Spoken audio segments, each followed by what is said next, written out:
तो प्रधानमंत्री नरेंद्र मोदी श्री गुरु महाराज की जय।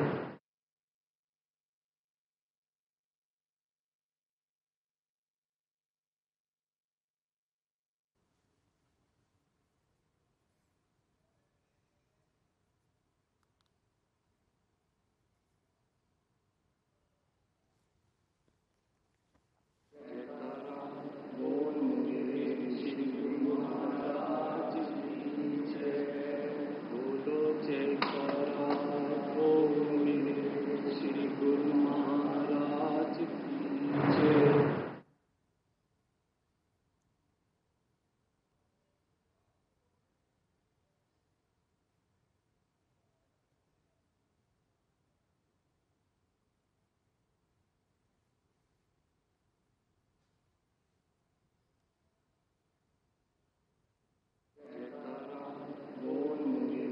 श्री गुरु महाराज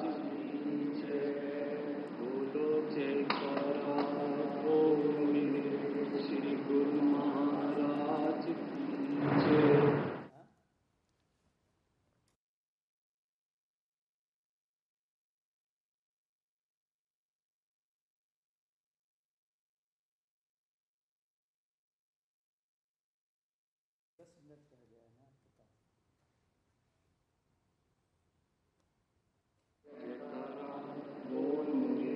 श्री गुरु महाराज की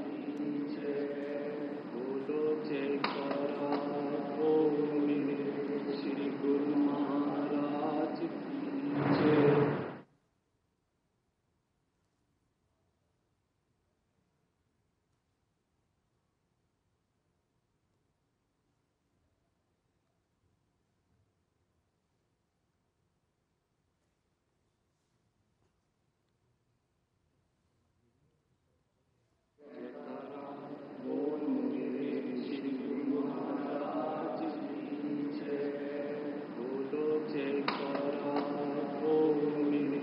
श्री गुरु महाराज की जय।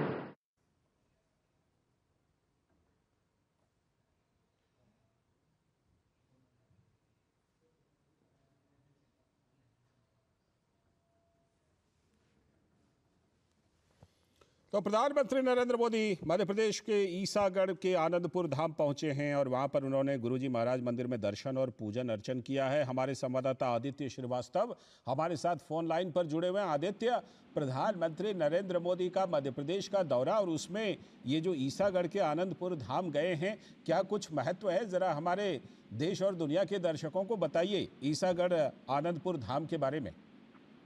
देखिए, बहुत महत्वपूर्ण ये धाम है। ये एक ऐसा धाम है जो धर्म आस्था का प्रमुख केंद्र है। यहाँ संत समाभाव से, समान भाव से अपने प्रवचनों से जो है जन जन का कल्याण करते हैं, जीवों को परमार्थ पथ बताकर आत्मबोध बताते हैं और सूरत शब्द योग का साधन बतलाने के साथ जिज्ञासुओं को आत्मस्थित कराते हैं। श्री परमहंस अद्वैत मत के सभी महापुरुषों द्वारा जो है आचरण में लाया गया और प्रचार किया गया वही लक्ष्य है जो संत मत में उन्हें उच्च आदर्शों के लिए हुआ है। ये संप्रदाय जीवों को अज्ञानता की नींद से निरंतर जागृत कर रहा है और अनेकों जिज्ञासाओं को मौलिक और आध्यात्मिक अमर उद्देश्यों द्वारा लाभान्वित कर रहा है। आपको बता दें कि जीवों को निर्मल भक्ति और प्रभु प्रेम के मार्ग पर उत्तरोत्तर अग्रसर भी ये मत कर रहा है। आप जो तस्वीरें देख रहे हैं जहाँ प्रधानमंत्री मौजूद हैं, ये दरअसल आनंद शांति कुंज मंदिर जो है वहाँ की तस्वीरें हैं। 5वीं पातशाही की अगर बात की जाए तो उनके समाधि स्थल वहाँ पर है और वहाँ प्रधानमंत्री पहुंचे हैं। सबसे पहले प्रधानमंत्री जहाँ पहुंचे थे उस जगह की अगर मैं आपको बताऊं तो वो प्रधानमंत्री सबसे पहले परमहंस अद्वैत मत मंदिर, जिस पर सबसे पहला मंदिर है मध्य में मौजूद है, वहाँ पहुंचे थे जहाँ आपने शुरुआत में तस्वीर देखी है। जो तस्वीरें आपको नजर आ रही थी, प्रथम पातशाही श्री श्री 108 श्री स्वामी अद्वैत आनंद जी महाराज और द्वितीय पातशाही श्री श्री 108 श्री स्वामी स्वरूप आनंद जी महाराज, तृतीय पातशाही श्री श्री 108 श्री स्वामी वैराग्य आनंद जी महाराज और श्री श्री 108 श्री स्वामी व्यंत आनंद जी महाराज और 5वीं पातशाही श्री श्री 108 श्री स्वामी दर्शन पूर्ण आनंद जी महाराज की तस्वीरें जो है, जिनको प्रकाश कहा जाता है, वो वहां पर मौजूद थे। और तीसरे और चौथे बात की जाए तो पातशाहियों की उनकी समाधि स्थल इस जगह पर मौजूद है। ये आश्रम अपने आप में बहुत महत्वपूर्ण है। ये आश्रम किस तरीके से संतों के द्वारा आत्मनिर्भरता की तरफ आगे बढ़ सकता है समाज, और एक आश्रम उसका एक बहुत बड़ा प्रतीक है। ये आश्रम इस बात का भी प्रतीक है कि किस तरीके से अद्वैत मत की स्थापना करते हुए देश दुनिया के जो सब लोग हैं, अनुयायी हैं, भक्त हैं, वो उनकी आस्था का केंद्र किस तरीके से यहाँ होता है। खासकर अगर मैं आपको बताऊं, ये आश्रम न सिर्फ अशोकनगर के ईसागढ़ के लोगों के लिए, इस आश्रम के लोगों के लिए, बल्कि आसपास के गुना अशोकनगर की अगर बात की जाए तो वहाँ के लोगों के लिए एक वरदान है। प्रधानमंत्री नरेंद्र मोदी की विकास से विरासत तक की बात की जाए, धर्म अध्यात्म को आगे बढ़ाने की जिस लाइन पर प्रधानमंत्री चल रहे हैं, ये दौरा कहीं ना कहीं इस मायने में बहुत खास है। तस्वीरें जो आप देख पा रहे हैं, ये दरअसल चतुर्थ पातशाही जो है उस जगह पर प्रधानमंत्री पहुंचे हैं, और वहां पर प्रधानमंत्री जो है पूजा आरती आराधना कर रहे हैं। मैंने आपको बताया कि प्रथम पातशाही जो है उनकी समाधि स्थल टेरी में मौजूद है, वो यहाँ पर मौजूद नहीं है इस धाम में। लेकिन द्वितीय पातशाही की अगर बात की जाए तो मेरठ में उनकी समाधि स्थल है। तृतीय चतुर्थ और पंचम पातशाही जो है अद्वैत मत की, जो जिनको प्रमुख कहा जाता है, अभी जो गद्दी पर मौजूद है वो छठी पातशाही है, वो वहाँ पर प्रधानमंत्री के साथ भी मौजूद है। इस लिहाज से भी इसको समझा जा सकता है कि यहाँ जो लोग आते हैं, यहाँ जो द्वितीय और तृतीय पातशाही रहे हैं, उनकी संकल्पना के आधार पर ही इस जगह को गढ़ा गया है, बुना गया है, और ये आश्रम पूरी तरीके से तैयार किया गया है। ये पूरा आश्रम अपने आप में आप कह सकते हैं कि 1, 2, 3 साल, 5 साल, 10 साल की मेहनत नहीं है। ये पिछले 100 सालों की तरफ आप जाएंगे, 150 सालों के पीछे अगर आप जाएंगे, तो तब से ये आश्रम, जब ये अशोकनगर गुना चंदेरी की जो जमीन बंजर बिहड़ पड़ी होती थी, जब लोग कहते थे कि यहाँ कौन आएगा और कैसे यहाँ पर चीजें होंगी, तब द्वितीय पातशाही ने संकल्पना की कि यहाँ पे एक आश्रम बनेगा। तृतीय पातशाही, चतुर्थ पातशाही ने यहाँ पे धीरे धीरे इस आश्रम को और आगे बढ़ाया, यहाँ की गतिविधियों को आगे बढ़ाया। लोग यहाँ पर आ तो गए थे, लेकिन कई लोग यहाँ से पलायन भी कर गए थे, लेकिन लोगों की आस्था, धर्म और यहाँ के अनुयायियों की जैसे कहे कि समर्पण की वजह से आज ये धाम आप जिस तरीके से देख पा रहे हैं, ये एक बहुत बड़ा आर्थिक धार्मिक आस्था का एक बहुत बड़ा केंद्र भी है। कुल मिलाकर देखा जाए तो एक और महत्वपूर्ण बात, कई प्रकल्प इस पूरे धाम में चल रहे हैं। ये प्रकल्पों की जानकारी भी प्रधानमंत्री को यहाँ दी जाएगी। शिक्षा, स्वास्थ्य की बात की जाए या सेवा भाव की बात की जाए, तो ये एक महत्वपूर्ण उस बात का उदाहरण भी जो है ये आश्रम बना हुआ है। कृषि के लिहाज से अगर मैं आपको बताऊं, 4000 एकड़ में जहाँ पर कृषि होती है, गौशाला यहाँ पर जो मौजूद है, यहाँ 500 गाय इस गौशाला में मौजूद है, और इस धाम में दूध और घी की जो जरूरत होती है, जो मांग होती है, वो उस गौशाला से पूरी होती है। इस आश्रम की अपनी अनाज मंडी है।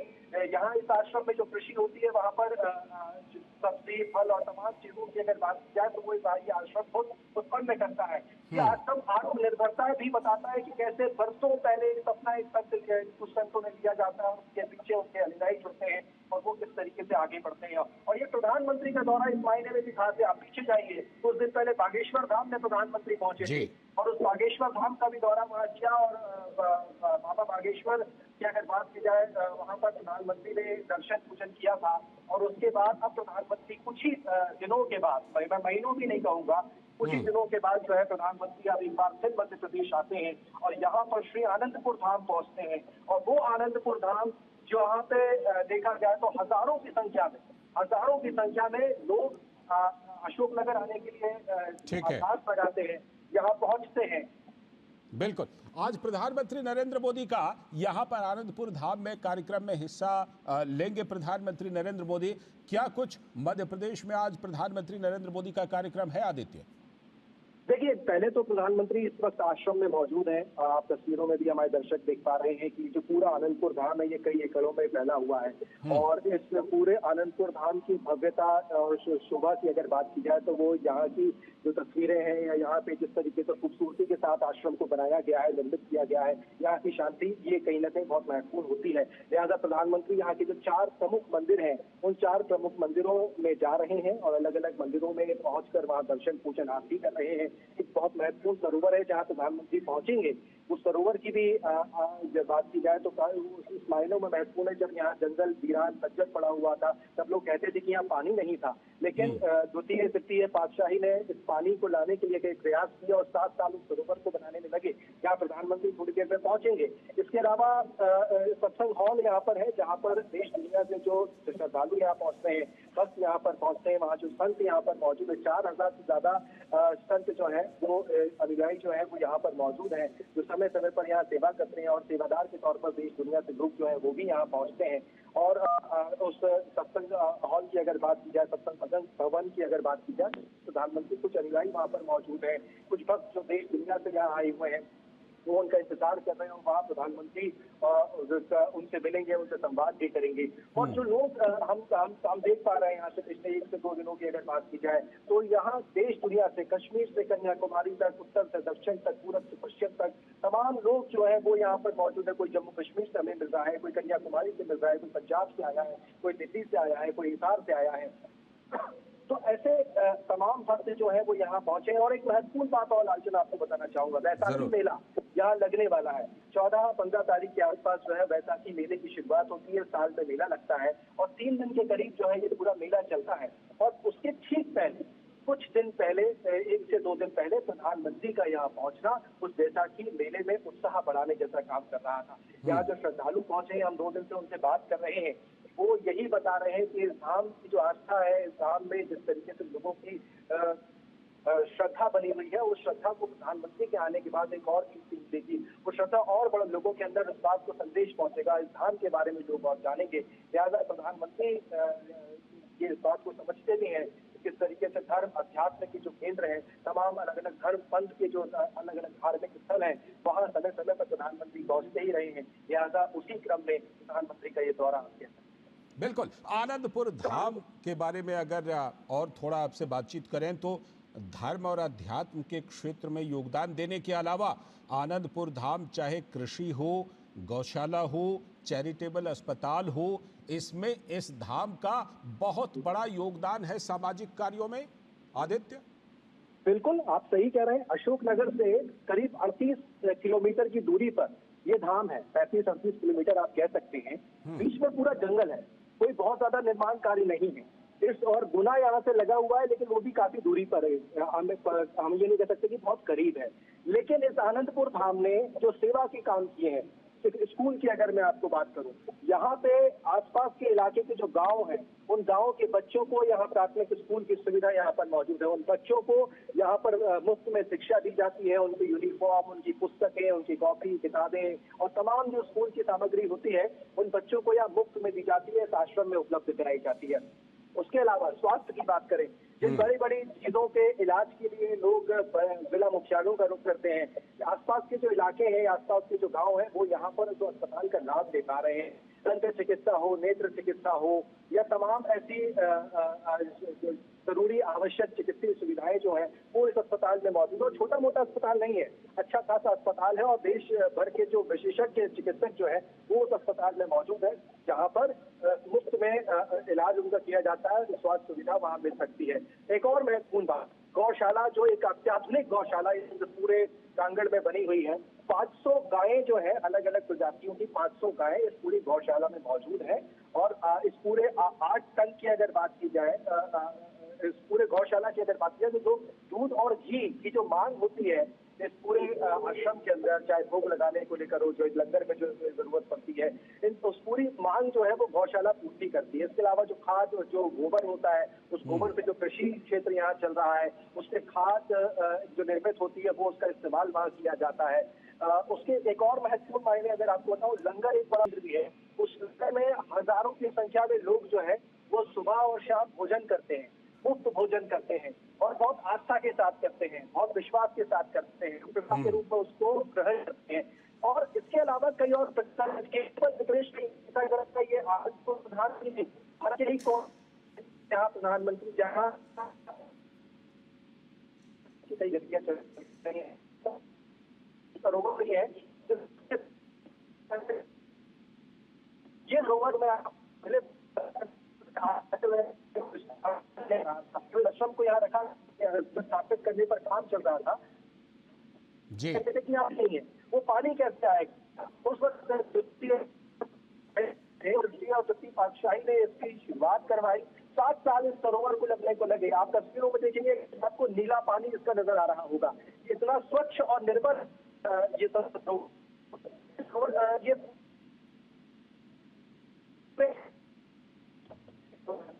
और जब यहाँ संत हैं वो यहाँ स्नान करते हैं, जो हिराई हैं वो यहाँ स्नान करे हैं, और उसके बाद जो भक्त यहाँ पर पहुंचते हैं पूरे देश दुनिया से, वो यहाँ स्नान करते हैं और प्रधानमंत्री इस सरोवर पर आरती पूजा कर रहे हैं। और ये बताता है, ये प्रतीक है कि आस्था अगर हो तो पानी भी वहां आ जाता है, आस्था अगर हो तो बंजर जमीन भी एक बहुत बड़ी आश्रम के रूप में निर्मित हो जाती है। और धर्म के नाम पर चीजों को किस तरीके से धर्म और आस्था का प्रतीक हो सकता है, ये आनंदपुर धाम आज इस बात का एक बहुत बड़ा संकेत भी है। प्रधानमंत्री का इस आनंदपुर धाम ईसागढ़ में पहुंचना अकेला मायने ये नहीं है। इस ईसागढ़ में आनंदपुर धाम में पहुंचने के जो पूरे देश भर में अलग अलग आश्रम की गतिविधियां चल रही हैं, कई और आश्रम भी मौजूद है, वहां भी इसका प्रसारण देखने को मिल रहा है और लोग इस पूरे कार्यक्रम से जुड़ रहे हैं।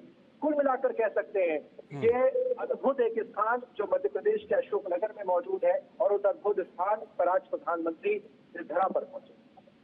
जी बिल्कुल, तस्वीरों में हम देख पा रहे हैं कि प्रधानमंत्री नरेंद्र मोदी सरोवर के पास आरती कर रहे हैं, पुष्पांजलि अर्पित कर रहे हैं सरोवर में। ये सरोवर जो है ये भी अपने आप में बहुत ही विशेष है आदित्य। बिल्कुल, ये एक पुण्य स्थान है। ये एक जब देखा जाए तो बहुत धार्मिक आस्था का एक महत्वपूर्ण केंद्र है। त्योहार जो मैंने आपको बताया, कई समय समय पर जब मेले लगते हैं, जब यहाँ पर हजारों की संख्या में लोग जब पहले से रजिस्ट्रेशन करते हैं, तब लोगों को अशोकनगर से इस आश्रम तक लाया जाता है। ऐसा नहीं है कि श्रद्धालु सीधे आए और आज हम आनंदपुर धाम पहुंचना है। रजिस्ट्रेशन होगा, उसके बाद श्रद्धालु यहाँ पहुंचेंगे, और जब यहाँ पर आश्रम जब उनको बुलाता है तब वो श्रद्धालु यहाँ पर पहुंच पाते हैं श्रद्धा आस्था के साथ।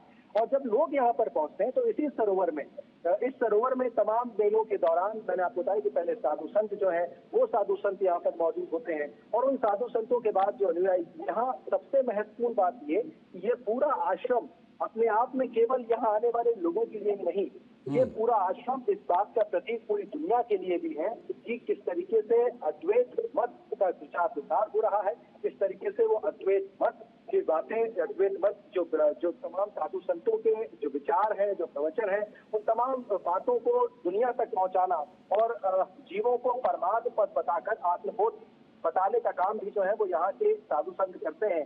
सूरत शब्द योग का साधन बतलाने के साथ साथ जो तमाम जिज्ञासु है, तमाम समस्याएं हैं, परेशानियां हैं, लोगों के अंदर कई विकार हैं, उन विकारों को किस तरीके से दूर किया जाए, उन तमाम विकारों को दूर करने का काम भी जो है वो इस आश्रम में तमाम साधु संत जो है वो अपने प्रवचनों के जरिए, अपनी बातों के जरिए, अपने अध्यात्म, धर्म और शिक्षा दीक्षा के जरिए जो है यहाँ आने वाले लोगों को बताने का काम। जी आदित्य, जैसा कि हम तस्वीरों में देख पा रहे हैं कि बड़ा ही मनोरम वातावरण वहां पर नजर आ रहा है, ऐसे में ज़रा हमारे दर्शकों को बताइए कि अगर कोई वहां पहुंचना चाहे तो किस तरह से पहुंच सकता है इस मनोरम जगह पर। देखिए, मनोरम जगह तो आप बिल्कुल सही कह रहे हैं। हम यहाँ महसूस कर पा रहे हैं, यहाँ की आभा हम महसूस कर पा रहे हैं। हम जब यहाँ पहुँचते हैं, अशोकनगर यहाँ पे जिला मुख्यालय करीब है, उसके बाद गुना की अगर बात की जाए तो वो जिला मुख्यालय है। लोग यहाँ पर आते हैं, अशोकनगर उतरते हैं क्योंकि वो सबसे करीब जिला मुख्यालय पड़ता है, और वहाँ से लोग जो है आश्रम के द्वारा ही वाहन जो है वो उपलब्ध कराए जाते हैं, और उन्हीं आश्रमों के द्वारा अनुमति पत्र दिखाकर वो तमाम लोग जो हैं वो इस आश्रम की तरफ खींचे चले आते हैं। और जब यहाँ आते हैं तो जाने की इच्छा नहीं होती है। ये एक अलग दुनिया है, क्योंकि जब इस आश्रम के बाहर आप जाएंगे तो जंगल, खेत, पहाड़, बिहड़ मिलेगा आपको, लेकिन इस आश्रम के अंदर जब आप आएंगे तो एक अलग दुनिया आपको मिलेगी। इस आश्रम के अंदर एक भव्य एक जैसे कहे कि मंदिर यहाँ पर दिखाई देंगे आपको। इस आश्रम के अंदर तमाम वो सेवा कार्य होते हुए दिखाई देंगे जो लोग जिसमें जो करना चाहते हैं, या देखकर आपके अंदर आत्मा को भी शांति मिलती है, अपने आप को भी, मन को शांति मिलती है। तो ये वो तमाम कार्य इस इलाके में होते हैं, इस क्षेत्र में होते हैं, इस आश्रम में होते हैं, और साधु संतों के जब प्रवचन होते हैं तो उन प्रवचनों के जरिए लोग अपने आप को, अपने मन को शुद्ध करने के लिए, अपनी आत्मा को शुद्ध करने के लिए, अपने विचारों को शुद्ध करने के लिए, विकारों को दूर करने के लिए, ये तमाम काम के लिए यहाँ पहुंचते हैं। और ये आस्था, मैंने जैसे आपको बताया कि केवल 1 दिन, 2 दिन, 10 साल, 5 साल, 50 साल में नहीं हुई है, ये कई वर्षों से चली आ रही है। परोपकार के काम यहाँ पर ये बताते हैं कि किस तरीके से जो है एक आश्रम से जो देखा जाता है कि एक बड़े दान दक्षिणाओं के बीच में कई आश्रम चलते हैं, लेकिन यहाँ पर अगर आपकी तस्वीरें देखेंगी, ये आत्मनिर्भरता का एक बहुत बड़ा प्रतीक ये आश्रम देखा जा सकता है। इसके अलावा अगर मैं आपको बताऊं तो गुना जिला मुख्यालय से भी लोग यहाँ पर कई बार आते हैं। कुछ लोग जब इस आश्रम में आना होता है तो अशोकनगर का भी रुख करते हैं और गुना जिला मुख्यालय का भी रुख करते हैं। तो इस आश्रम में आने के बाद एक अलग ही अनुभूति महसूस करते हैं, जहां पर फिलहाल प्रधानमंत्री मौजूद हैं। बिल्कुल।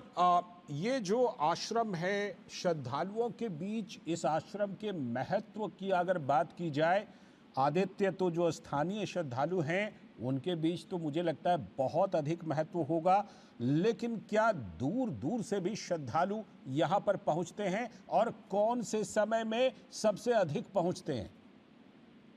देखिए, बिल्कुल आप सही कह रहे हैं कि ये आश्रम को यहाँ तक पहुँचाने में, इसके प्रचार प्रसार करने में जो इससे पहले के जो प्रथम पातशाही रहे, द्वितीय पातशाही रहे, तृतीय पातशाही रहे, चतुर्थ पातशाही रहे, पंचम पातशाही रहे, उनकी बहुत महत्वपूर्ण भूमिका रही है। और वो पूरे देश के कोने कोने में, नगर नगर में, गांव गांव में घूमकर उन्होंने इस बात का प्रचार प्रसार किया। तमाम अनुयायी उनके साथ जुड़ते गए और उसके बाद उन तमाम अनुयायियों की श्रद्धा आस्था ही लोगों को यहाँ पर खींच लाती है। और अब जो चतुर्थ और पंचम पातशाही की अगर बात की जाए तो उनके प्रयासों से अद्वैत मत के बारे में विदेशों तक में लोगों ने जाना और दूसरे देशों के लोगों को, हम जानते हैं कि भारत में चाहे वो योग हो, चाहे ध्यान की चीजें हो या धर्म अध्यात्म की चीजें हो, वो एक अलग ही शांति प्रदान करती है। लिहाजा योग धर्म अध्यात्म की तरफ जो है तमाम विदेशों से लोग जो है वो इसकी तरफ पीछे आते हुए भी दिखाई देते हैं। लिहाजा ये आश्रम और ये अद्वैत मत जो है, ये भी इस बात का एक बहुत बड़ा लोगों को शांति के लिए खींच लाने में एक बहुत महत्वपूर्ण भूमिका भी निभा रहा है। लिहाजा देश दुनिया से लोग तो यहाँ पहुँचते ही हैं। इसके अलावा अगर बात करें तो बैसाखी का पर्व, मैंने आपको बताया कि बैसाखी का पर्व कई महत्वपूर्ण पर्वों में से एक है। और उसके अलावा संक्रांति का जब वक्त आता है तब भी कई सारे श्रद्धालु यहाँ पर पहुँचते हैं। पूरा कैलेंडर जारी किया जाता है जो है ट्रस्ट की तरफ से, और बहुत व्यवस्थित तरीके से इस पूरे ट्रस्ट को चलाया जाता है। जो इसका प्रबंधन है वो किया जाता है। जब इस आश्रम की नींव रखी जा रही थी ना लालचंद जी, तब यहाँ पर ये रियासत काल का एक पूरा क्षेत्र होता था और उस रियासत से जो है यहाँ पे जो प्रथम पातशाही थे उन्होंने संकल्पना की, तो द्वितीय पातशाही ने उसकी कार्यवाही पूरी की और जमीन को, इस जगह को पूरा लिया गया, खरीदा गया और उसके बाद धीरे धीरे करके इस आश्रम की गतिविधियों को बढ़ाया गया। तमाम यहाँ के मंदिरों का विस्तार किया गया, इस सरोवर पर काम किया गया जहाँ प्रधानमंत्री अभी पहुंचे और तमाम फिर जब सरोवरों का निर्माण हो गया, स्थान का निर्माण हो गया और विस्तारित अच्छी जब चीजें हो गई तो तमाम सेवा प्रकल्पों पर ध्यान दिया गया। और अभी भी यह आश्रम तमाम आने वाले समय में सेवा प्रकल्पों पर काम कर रहा है, उस गतिविधियों को आगे बढ़ाने पर काम कर रहा है।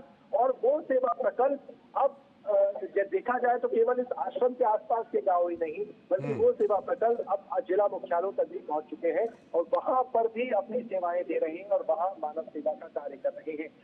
इसके अलावा मध्य प्रदेश के अलावा कई ऐसे राज्य हैं जहां पर अद्वैत मत के ऐसे आश्रम जो है वो स्थापित किए गए हैं ट्रस्ट के द्वारा, लेकिन नियम बड़े सख्त हैं। कई ऐसे नियमों का पालन जो है वो यहाँ आने वाले भक्त जो है वो करते हैं, नियमों को अपने दिनचर्या में अपनाते हैं और उस दिनचर्या को जब वो नियमों में अपनाते हैं तो वो एक अलग ही राह पर, जैसे कहें कि वो धर्म अध्यात्म की एक अलग राह पर वो भक्त आपको दिखाई देते हैं। और वो जो तेज होना चाहिए, जो प्रताप होना चाहिए, वो तमाम भक्तों के बीच में यहाँ पहुंचकर दिखाई देता है।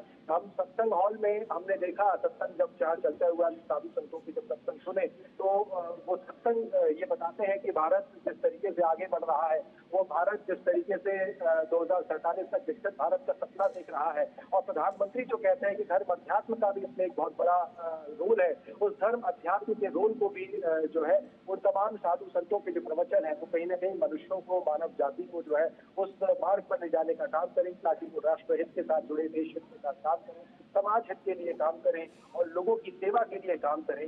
लिहाजा यहाँ के जो साधु संतों की जो वाणी है वो साधु संत की वाणी केवल यहाँ आश्रमों तक नहीं, डिजिटल प्लेटफॉर्म की अगर मैं आपको बात करूँ तो डिजिटल प्लेटफॉर्म के जरिए भी तमाम साधु संतों की जो वाणियां हैं उनको भी पहुंचाया जा रहा है एप्लीकेशन के माध्यम से। ये तमाम आश्रम की जो गतिविधियां हैं, आश्रम में होने वाले कार्य हैं, आश्रम में होने वाले आगामी कार्यक्रम जो है, उन तमाम चीजों की जानकारियां भी भक्तों को मिलती हैं, यहाँ आने वाले दर्शनार्थियों को मिलती है। हम ये कह सकते हैं कि एक ऐसी जगह पर बना हुआ आश्रम जो एक पूरे जंगल वीरान इलाके में है, लेकिन उसके बावजूद भी इस आश्रम की ख्याति जो है, इस आश्रम के प्रति श्रद्धा जो है, वो देश और दुनिया के अनुयायियों के बीच में बेहद प्रगाढ़ है। बिल्कुल। प्रधानमंत्री जिस तरह से विरासत के साथ विकास की बात करते हैं आदित्य, सनातन की परंपरा को, सनातन की विरासत में इस आश्रम का, इस धाम का कितना बड़ा योगदान रहा है और इस धाम के योगदान को किस तरह से समझा जाए, किस तरह से इसका आकलन किया जाए आदित्य? कई साल पहले तक आपने देखा होगा कि इस भारत में प्रधानमंत्रियों के द्वारा या तमाम सरकारों के द्वारा धर्म अध्यात्म पर बहुत ज्यादा फोकस होता हुआ दिखाई नहीं देता था, या हम कहें कि कई साल पहले तक इन सब चीजों से परे कई दूसरी चीजों पर सरकारें काम करती थी, जो कई वर्षीय प्रधानमंत्री रहे हैं वो काम करते थे। लेकिन प्रधानमंत्री ने शुरू से ही इस चीज को प्राथमिकता दी, आते से ही उन्होंने संकल्प दिया विरासत से विरासत भी विकास भी। हमें विरासत को भी बचाना है, विकास को भी करना है, हमें धर्म अध्यात्म को भी बढ़ाना है। हमारा भारत कई धर्मों, हमारे भारत में कई धर्म है, हमारे भारत में कई संस्कृतियां हैं, हमारे भारत में उन संस्कृतियों से ही ये भारत बनता है और उन संस्कृतियों से ही इस भारत की पहचान है। लिहाजा केवल आस्था धर्म के स्थल ही नहीं, बल्कि कई सांस्कृतिक स्थानों की अगर बात की जाए, परंपराओं की बात की जाए, तो उन पर भी प्रधानमंत्री नजर रखते हैं और उसको भी किस तरीके से बढ़ावा मिल सके, इस पर प्रधानमंत्री नरेंद्र मोदी के कार्यकाल में पिछले 11 सालों की अगर बात की जाए तो भारत सरकार ने बेहद काम किए हैं। और यही आपको तस्वीरें जो इस तरीके की दिखाई दे रही हैं, चाहे प्रधानमंत्री आज आनंदपुर धाम में हो, कुछ दिन पहले बागेश्वर धाम पहुंचे थे, अभी रामनवमी के दिन रामेश्वरम मंदिर भगवान रामेश्वरम के दर्शन करने प्रधानमंत्री पहुंचे थे। ऐसे कई त्योहारों पर आपको प्रधानमंत्री मिलते हैं, ऐसी जगहों पर कभी अमरनाथ में आपको प्रधानमंत्री मिलते हैं, तो कभी गुरुद्वारे में प्रधानमंत्री मत्था टेकते हुए मिलते हैं, कभी मुस्लिम समुदाय के धार्मिक स्थलों पर प्रधानमंत्री जाते हुए मिलते हैं। तो प्रधानमंत्री का यही फोकस है कि भारत में जिस तरीके से धर्म और आस्था पर चीजें हैं, लोगों की आस्थाएं जिसमें है, संस्कृतियां हैं, कलाएं हैं, इन तमाम चीजों को स्थान मिले जिससे भारत आगे बढ़े, और यही भारत की पहचान है। अगर यही विलुप्त हो जाएंगी और इन्हीं पर अगर काम नहीं होगा तो ये भारत की पहचान छुप जाएगी। वसुधैव कुटुंबकम की भारत जब बात करता है तो वसुधैव कुटुंबकम की भावना ऐसे ही नहीं आती है, ऐसी धर्म अध्यात्म संस्कृति से निकल कर वसुधैव कुटुंबकम की बात जो है वो निकल कर आती है। और देश दुनिया को भारत जब शांति की बात करता है, आज हम दुनिया भर में हम देख रहे हैं युद्ध की बात चल रही है, युद्ध चल रहे हैं, लेकिन भारत बुद्ध की बात करता है। और उस बुद्ध की बात करने वाला भारत ऐसे ही नहीं है, यही हमारी संस्कृतियां हैं, यही हमारे साधु संत हैं, यही हमारी भक्ति है, यही हमारे जैसे कहें कि तमाम वो चीजें हैं जिनके जरिए ही हमें ये मानव के अंदर एक ये बुद्धि आती है कि ये विचार आता है कि हमें शांति से काम करना है, हमें बुद्ध पर के मार्ग पर चलना है, हमें युद्ध के मार्ग पर नहीं चलना है। और इसी वजह से आज भारत जैसे कहें कि विश्व गुरु की तरफ जब भारत को माना जाता है या आगे बढ़ रहा है, ये ऐसे ही नहीं होता है, यही हमारी ताकत भी है लागत, जिस पर प्रधानमंत्री का सबसे ज्यादा फोकस है। बिल्कुल, ये आनंदपुर धाम की जो भव्यता है, यहाँ का जो मनोरम दृश्य है, इसको देख करके मेरे मन में भी, और जाहिर सी बात है कि दर्शकों के मन में भी ये बात ज़रूर हो रही होगी कि इस धाम के इतिहास के बारे में, स्थापना के बारे में थोड़ा और जानें। तो आदित्य, ज़रा इस धाम की स्थापना के बारे में, इसके इतिहास के बारे में हमें थोड़ा और बताइए। देखिए, इसकी स्थापना के बारे में अगर बात करें तो सबसे पहले श्री प्रथम पातशाही जी के बारे में आपको जानना होगा। श्री परमहंस अद्वैत मत के महान प्रवर्तक श्री 108 श्री स्वामी अद्वैत आनंद जी महाराज जो प्रथम पातशाही थे, उनके बारे में ये कहा जाता है कि वो धराधाम पर अवतरित हुए थे और इसका आरंभ जयपुर की पुण्य धरा पर हुआ। उन्होंने जनसाधारण के हृदय में प्रेम, भक्ति और समर्पण की ज्योति प्रज्वलित की। वो दया और अद्वैतवाद के साक्षात मूर्ति थे, ऐसा लोगों का कहना है, ऐसा लोगों का मानना है। उन्होंने अपने जिज्ञासुओं को सूरज शब्द योग का अभ्यास कराया और बिहार, उत्तर प्रदेश, राजस्थान, सीमा प्रांत आदि प्रांतों के नगरों में भ्रमण कर परमार्थ लाभ जो है वो लोगों को कराया। उनके द्वारा ये मत अनंत उपकारों व अथक प्रयत्नों से दिन प्रतिदिन उन्नति भी कर रहा है। उन्हीं की संकल्पना है कि आज आप इतना बड़ा धाम देख पा रहे हैं और अनेकों जीव आध्यात्मिक रूप से उत्तरोत्तर आज लाभान्वित जो है वो हो रहे हैं। लेकिन प्रथम पातशाही की अगर बात की जाए तो 10 जुलाई 1919 ईस्वी में प्रथम पातशाही जी महाराज जो है वो नहीं रहे थे। उसके बाद द्वितीय पातशाही जी महाराज जब आए, उनको जब इस बात के उत्तराधिकारी उनका बनाया गया तो श्री 108 श्री स्वामी स्वरूप आनंद जी महाराज जो है वो जिनको द्वितीय पातशाही कहा गया, भक्त और प्रेम के साक्षात स्वरूप थे, ऐसा यहाँ के भक्तों का मानना है, कहना है। हम जो 2 दिन से लोग यहाँ पर पहुंच रहे हैं, उन्होंने पावन लक्ष्य की पूर्ति के लिए समूचे ग्रामों में, देश में उत्तर से दक्षिण तक, पूर्व से पश्चिम तक, अलग अलग नगरों में, गांवों में भ्रमण किया। भक्ति और पावन नाम का संदेश जो है वो पहुंचाया। जिज्ञासुओं की आत्मा तृष्णा और शांत करने के लिए जो है सीमा प्रांत पंजाब, उत्तर प्रदेश और महाराष्ट्र, मध्य प्रदेश में अनेक आश्रम उन्होंने बनवाए। जिस स्थान पर आज प्रधानमंत्री यहाँ मौजूद है, वो श्री आनंदपुर धाम की स्थापना की और उन्होंने ही इस बात के संकेत दिए कि भविष्य में ये धाम एक पवित्र तीर्थ नगरी बनकर उभरेगा और उनकी जो महिमा होगी वो चौखंटी होगी। और उनकी द्वितीय पातशाही जो थे, उनकी ही संकल्पना के बाद जो है इस धाम को एक नई कीर्ति प्रसिद्धि मिलने की तरफ ये नींव रखी गई और उनकी संकल्पना के बाद ही इस धाम को आगे बढ़ाने का काम हुआ। तो जब तृतीय पातशाही जब पहुंचे, तो तृतीय पातशाही जी के यहाँ आने के बाद, उनके कार्यभार संभालने के बाद यहाँ की जो गतिविधियां थी उसको, इसका एक बड़ा अच्छा जिसे कहें कि प्रबंध यहाँ पर करना चालू हुआ। लोग तो यहाँ आ रहे थे, लोगों की भक्ति आस्था यहाँ बढ़ रही थी, लेकिन किस तरीके से यहाँ की चीजों की गतिविधियों को आगे बढ़ाया जाए, इस पर जो है तृतीय पातशाही जी ने काम किया और वो यहीं पर जो है इस पूरी सेवा भाव के साथ काम करते रहे। ये आज इतना बड़ा आश्रम जो आप देख पा रहे हैं, ये आश्रम आज का नहीं बनाया हुआ है। जो लोग यहाँ पर हमें मिल रहे हैं वो ये बता रहे हैं कि पहले इतना बड़ा ये आश्रम नहीं हुआ करता था। समय के साथ ये आश्रम बना, यहाँ के कई मंदिर बने और उन मंदिरों का निर्माण हुआ। उन मंदिरों में तमाम जो काम होने चाहिए थे वो काम हुए। भक्तों की संख्या जब बढ़ती गई तो इस मंदिरों का विस्तार जो है वो किया गया, ताकि जो भक्त जब ज्यादा बढ़ रहे हैं तो यहाँ पे उनके रहने की बात हो, या हजारों लोगों के, लाखों लोगों के रहने की व्यवस्था है लालचंद जी। ये भी मैं आपको बताऊं, यहाँ पे कई सारे आवास बने हुए हैं जहाँ भक्त जब श्रद्धालु आते हैं तो कई कमरे हैं जहाँ वो तमाम सुविधाएं हैं जहाँ श्रद्धालु बहुत आराम से रह सकते हैं। उसके अलावा इस पूरे परिसर में जब वो घूमते हैं, तृतीय पातशाही जी की अगर मैं आपको बात बताऊं तो बाल्यकाल से ही उनका जो जीवन था वो अत्यंत त्यागमय था। दान आदि धार्मिक कार्यों में उनकी विशेष प्रवृत्ति थी और यही वो वजह थी कि उसके साथ देश दुनिया तक जब वो पहुंचे तो उन्होंने इस दर्शन को आगे बढ़ाया, इन बातों को आगे बढ़ाया। उन्होंने असीम आनंद को प्राप्त कर जीवन धारा की दिशा ही जो है वो पलट दी थी। और 3 जुलाई 1936 की अगर बात करें तो उस दिन आश्रम में द्वितीय पातशाही जी की आज्ञा के अनुसार आध्यात्मिक उत्तराधिकारी के लिए उनको शुभ भाव का तिलक लगाया गया और परमहंस अद्वैत मत के रूहानी राज सिंहासन पर तृतीय पातशाही के रूप में जो है वो यहाँ प्रकट हो गए। उनके अथक प्रयत्नों से ही जो है यहाँ सिंध, पंजाब, सीमा प्रांत, उत्तर प्रदेश, मध्य प्रदेश के जो गांव हैं, जो आसपास की जगहें हैं, वहां पर इसका विस्तार हुआ। और साथ साथ आनंदपुर के ऊपर खाबड़ झाड़ झंकार के जो पुण्य वन स्थान को उन्होंने शीघ्र ही एक लहलाता पावन तीर्थ धाम बना दिया। यहाँ युग युगांतरों तक जिज्ञासु, दर्शनार्थी और शरणागत अपने आत्मिक सुख और मानसिक शांति को पाने में सक्षम होंगे।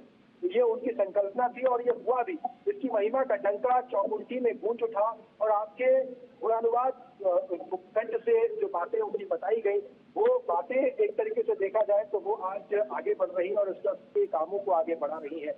और आनंदपुर धाम के निर्माण के साथ साथ उन्होंने प्रेम भक्ति रस के पूर्ण वातावरण बनाकर महाराष्ट्र, उत्तर प्रदेश, राजस्थान आदि प्रांतों में भी इसकी कृपा काम किया।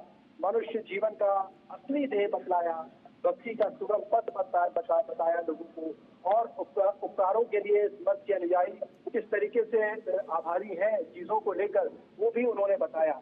और सबसे महत्वपूर्ण बात कि जब तृतीय पातशाही जी के बाद अगर बात की जाए, चतुर्थ पातशाही जी जब आए उन्होंने संभाली, तो चतुर्थ पातशाही जी ने देखा जाए तो उन्हीं कामों को आगे बढ़ाया और उनके ही प्रयासों से आज जो एक पूरा चमचमाता ये पूरा आश्रम आप देख पा रहे हैं, विस्तार जो पूरा आश्रम का आप देख पा रहे हैं वो कहीं ना कहीं दिखाई देता है। और ये बताता है कि चतुर्थ पातशाही जी के जो विचार थे और वो सभी सेवकों के हृदय को अपने पवित्र प्रेम का दान देकर संतुष्ट पूरा करते थे और सच्चाई और दया के साक्षात स्वरूप उनको कहा जाता था। तो चतुर्थ पातशाही जी थे और भजन, अभ्यास और समय की पाबंदी पर वो जोर दिया करते थे और अनुशासन प्रिय भी थे और सिद्धांतों पर चलने वाले आदमी थे। और वो सिद्धांतों पर चलना, अनुशासन प्रिय होना, यही कहीं ना कहीं जो दृढ़ इच्छा शक्ति थी, इसमें ही यहाँ के अनुयायियों में जो वृद्धि हुई है या जो आश्रम जिस तरीके से आप देख पा रहे हैं, इसका एक बहुत बड़ी वजह ये भी है।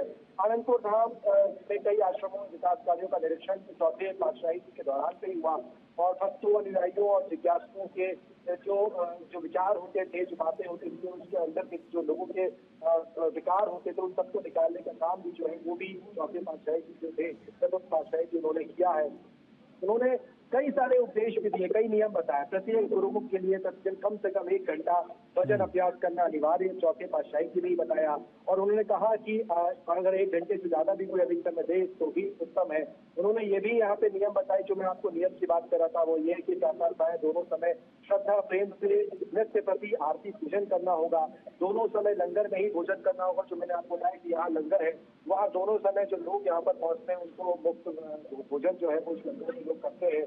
लगन व तत्परता से सेवा निष्काम भाव से करने को लेकर भी जो है वो लगातार इस पर जोर देते थे। और ऐसे में यही वो तमाम नियम है, यही वो तमाम बातें हैं, यही वो तमाम बात विचार हैं जो लोग यहाँ पर पहुंचते हैं, वो इस बात को फॉलो करते हैं, वो इस बात को समझते हैं, आगे बढ़ते हैं। और तमाम जो प्रवचनों में या जो बातें उनके बुक से निकलती हैं, उन तमाम बातों को वो अपने जीवन में उतारते हैं और उन बातों को जीवन में उतार कर राष्ट्र समाज की सेवा में वो आगे बढ़ते हैं। वही अगर पंचम पातशाही जी की अगर बात करूं, क्योंकि चतुर्थ पातशाही जी के जाने के बाद पंचम पातशाही जी जो है श्री श्री 108 श्री स्वामी दर्शन पूर्णानंद जी महाराज जो थे, उन्होंने उनको गति संभाली और उनसे गति संभालने के बाद जो है लगातार इस आश्रम को और प्रगति गति के साथ इसके विकास होता गया। आध्यात्मिक क्षेत्र में उनके एक क्रियात्मक जीवन भक्ति पद के जिज्ञासुओं के लिए एक आदर्श जो है वो है। प्रेमी, जिज्ञासु और महामहिम उपकारों के लिए जो है वो आभारी है। यहाँ के जो लोग हैं, परमहंस महान विभूतियों की श्री आज्ञा और धाम में उतरी हुई मौज को साकार रूप देने के लिए उन्होंने अनुपम ढंग से भक्ति पद को नव जीवन प्रदान किया। यहाँ जो लोग आते हैं उनके अंदर ये आस्था है और यही वो कारण है कि परमहंस अद्वैत मत के आश्रमों का निर्माण कार्य और जन साधारण के लिए सत्संग और नाम भक्ति का परमार्थ लाभ जो है वो दोनों उत्तरोत्तर विकासशील है रहे, चलते रहे, इस बात का उन्होंने ध्यान दिया और इसी आधार पर इस आश्रम को तैयार किया गया। इस तमाम आश्रम में जो प्रकल्प वर्तमान में आप देख पा रहे हैं, वो तमाम प्रकल्प को जो है उन पंचम पातशाही रहे उनके कार्यकाल के दौरान उनको जब गद्दी पे जब वो विराजमान थे उस दौरान उन प्रकल्प को और बढ़ाया गया। और वो कहते थे कि ये आश्रम जो है जिस जगह पर जो लोग पहले कभी आया नहीं करते थे, कई लोगों ने कई सालों पहले 100 साल पहले जब यहाँ जमीन भी ले ली थी, लेकिन वो जमीन छोड़ के चले गए। पैसा देकर जमीन ली थी, लेकिन वो जमीन इस बात